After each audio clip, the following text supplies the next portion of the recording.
Welcome back to the channel. In today's video, we will explore a deeply important and insightful topic, why the path of spiritual practice cannot lead us astray from our true heart. This is a question many of us may have pondered at some point in our spiritual journey. Spirituality and personal growth are incredibly meaningful pursuits, yet they sometimes come with challenges, uncertainties, and doubts.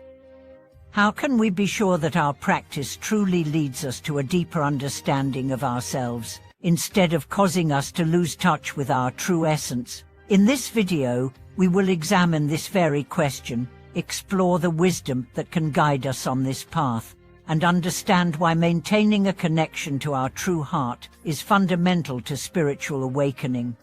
At the core of spiritual practice, particularly in traditions like Buddhism, is the idea that true awakening comes from within.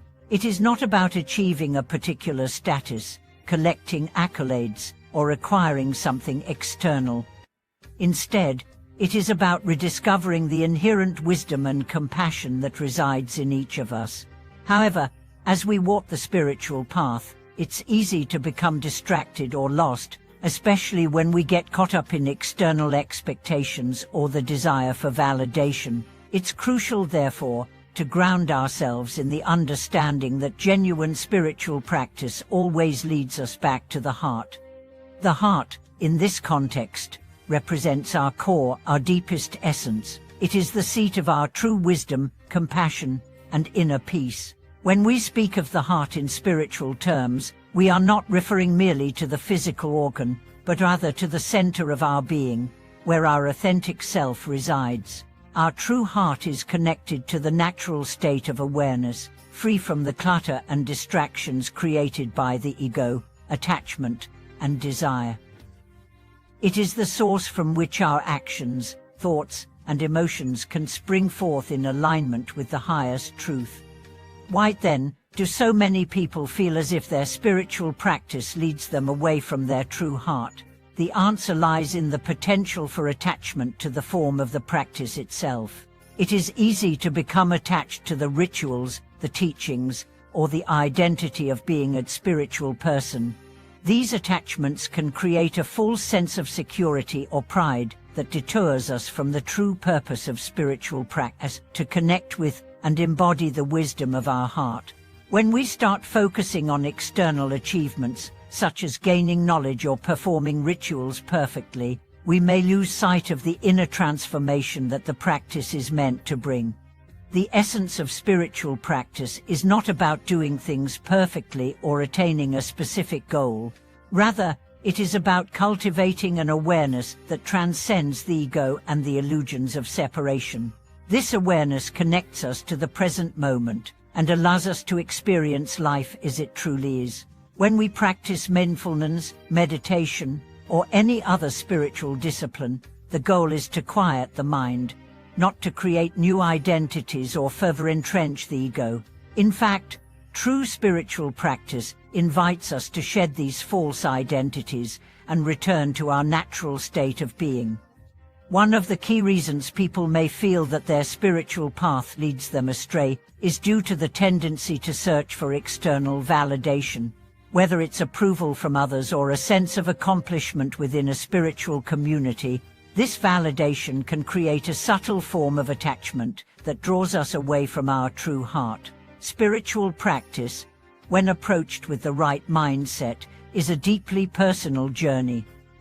It is not about competing with others or measuring success against some external standard. Instead, it's about developing a deep connection with our inner wisdom and learning to live in harmony with the truth of who we are.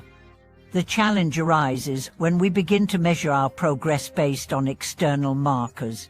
These markers may include how well we meditate, how many teachings we've attended, or how spiritual we appear to others.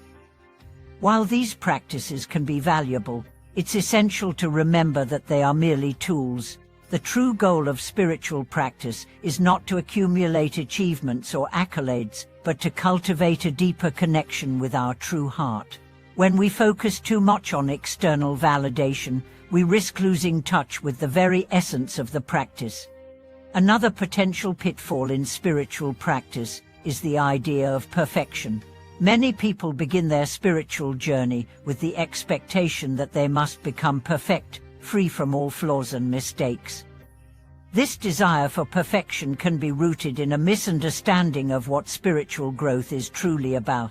The path of spiritual practice is not linear. It is full of ups and downs, moments of clarity and confusion, and times of challenge and growth. Perfection, in this context, does not mean flawless behavior or achieving a specific spiritual state.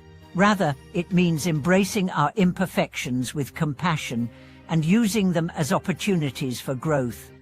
In Buddhism, for example, the concept of in-on-self, or harnotta, teaches us that there is no permanent, unchanging self to attain. Instead, the goal of the practice is to recognize and release the attachment to the idea of self, allowing us to experience life with greater openness and flexibility. This understanding liberates us from the need to be perfect and helps us accept the inherent imperfection of life. By letting go of our attachment to perfection, we can return to the truth of who we are, imperfect but still deeply connected to the wisdom and compassion of our true heart. True spiritual practice leads us back to the heart, not by forcing us to conform to an ideal, but by helping us uncover the wisdom that is already present within us. This process of uncovering requires patience, humility, and a willingness to embrace the uncertainties and imperfections of the journey. The spiritual path does not require us to become something we are not. It simply asks us to remember who we already are. When we stop striving for an idealized version of ourselves and instead embrace our authentic experience, we align ourselves with the wisdom of the heart. So, what does it mean to return to our true heart on the spiritual path? It means letting go of the distractions and attachments that obscure our inner wisdom.